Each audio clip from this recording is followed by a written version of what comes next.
Hi, I am David O from the VR Report, and this is the infamous Cymatic Bruce. Yo, what's going on? What's going on, Bruce? Man, I'm just happy to be here. Fantastic. With my man. That's what I'm talking about. Yes.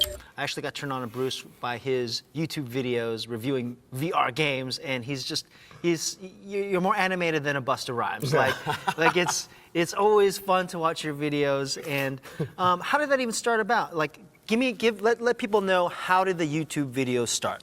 Yeah, man. What basically, I mean, that story is really just it was just really wild. Like, I was at the start of this VR resurgence, right? I was looking for 3D PlayStation games, stumbled upon the forum where Palmer and a bunch of other people were talking about VR intelligently, and I just got curious. I was lurking this place for a while, being like, what the heck is going on here?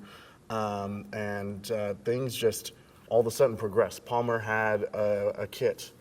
John Carmack was on the freaking forum. This kit got sent to him, E3 2012, I guess it was at that point. And just things just start moving so fast. I was first day on the Kickstarter, super excited, pumped every day or every other day on the forums, talking with other people about VR and what's gonna happen. And at that point I was like, hey, I wanna have a career change. At the point I was in technology education, teach kids video game design. It's like, I want to make my own games and I want to make my own experiences, and this is the impetus, this is what's going to happen. I'll make my own little dev blog. So you were working on that roller coaster game too? Yeah, I was working on a couple things, a little roller coaster thing, a little kind of holodeck looking thing, and it was cool. So I was making videos about my progress while I was doing an Unreal Engine at the time, and then I finally got my unit, and when people start getting units, everyone was like, oh man, I just got my Rift. Oh man, this is real cool. You guys should see it in the video. And everyone's like, what? People flipping tables? Like, what? Dude, how is it? What is the design like? What? Tell us something, you know? You're from the future. We don't believe you. That's not enough words. So it was really frustrating. So I was like, as soon as I get my unit, dude, I'm going to make a video, lay it all out. I'm going to play all the tech demos people have made. And I'm gonna just describe my experiences as much as most honest and genuine as I can, and start some discussion around VR design that's gonna be inevitable, right? And I did that video. I put it up on YouTube on my little, I had a little 5 or 6 videos before that about my development that had a few hundred hits or whatever. And just to kind of give perspective, the Oculus Kickstarter had maybe 20,000 backers, just about, all right?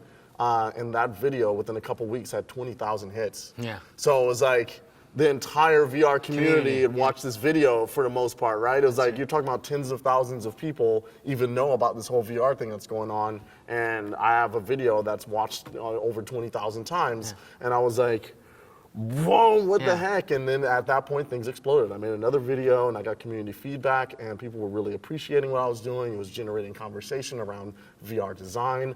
I get an invitation to speak at Cisco. I'm getting interviewed by Penny Arcade Report with Ben Kuchera. Talking to, at that point, I'm meeting up with Carl. We're talking about, we took a trip to Stanford, and we're talking about, hey, this little Google group I started, we should be something more. And then that's SVVR gets founded. It's just like this wild, crazy ride. And then eventually to Altspace, and like I'd stopped my previous career, and it was a difficult decision, but I pivoted, and now I'm at this place where VR is paying my bills. And what? They give you money They give me money for working in virtual reality? It's insane. It's nuts. So in terms of enriching this experience, like currently you are heading up developer relations at Altspace. Yes. Which is a social platform to view web content. And I've tried it. Also, I work with Leap Motion, and we partnered up, and we're actually integrated into your platform as well. I'm really excited about the future of Altspace. Can you kind of give people kind of a rundown what Altspace is, what you guys are currently doing, and why it's important for virtual reality? For sure.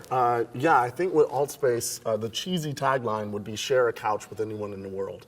I think that's really, because sometimes you say social VR, and I think that really fits, but people automatically equate social media, right? And it's not social media. It's not like asynchronous communication, and it's really a type of thing where we're trying to use VR to connect and to feel like you're with another person in that space and that you're enjoying their company. And then once you're feeling like you're there with them, you can enjoy some content and share experiences together, whether that's sharing a viewing of a web page, watching Netflix together, watching YouTube videos together, or whether it's seeing a musician or a comedian or someone give a presentation.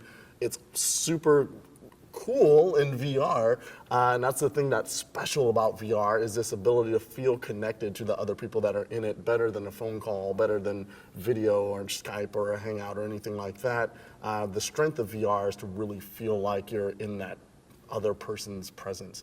Where do you see the future happening for VR in that social context, in that paradigm? Absolutely. Man, I think that's very exciting.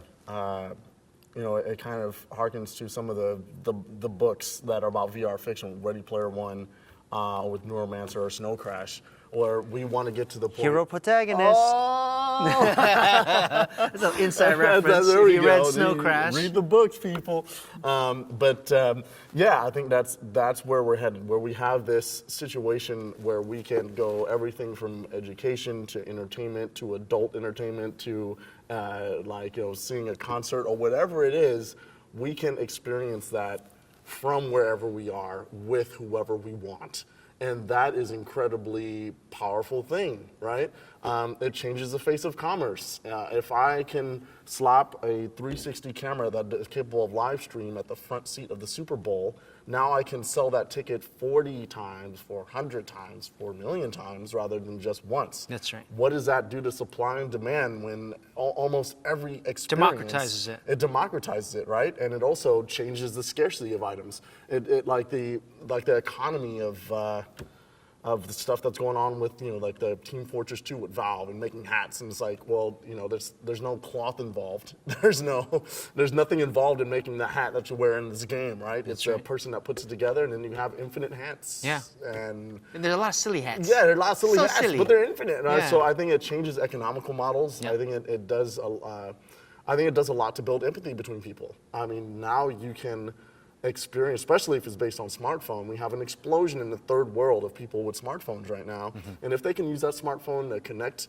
to virtual reality and interact with other people, and you can talk to other people about those experiences or whatever experience they're having, like it totally, like it breaks down barriers, right? That's right. It's just like I have friends that I know that are from France and Germany that tell me about how the healthcare situation there is. Yeah. Like How it works.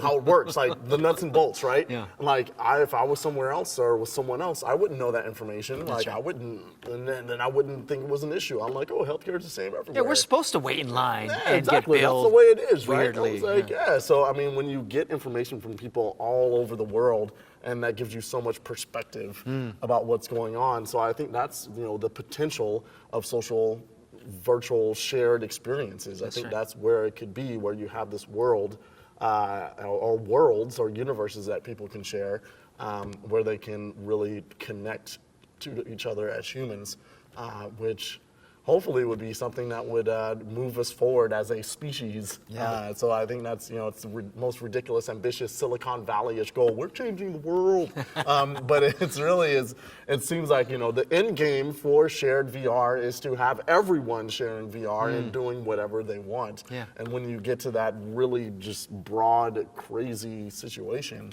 a lot of things become possible for better or worse. So having more engaging and innovative ways to both educate and engage people and kind of build an empathy machine. That's like right. you can put someone in the shoes of another person with VR. That's right. And change that person's mind. That's right. Which is great. And I had kids at the Tech Museum, which would be, you know, from underserved schools, and they'd, you know, go through our little, you know, education lesson with electricity or physics or whatever. That's all hands-on and interactive, and it changes the way that kid looks at science forever. That's right. Right, and it's great, and you can do that with VR, and so that's really super special. So I'm hoping for an opportunity to be able to circle back and really, you know, affect the way our education system works. Respect. Bruce, thank you so much for joining the VR Report. We know that this is your house, so you're always welcome back, my friend. Thank you so much. 감사합니다.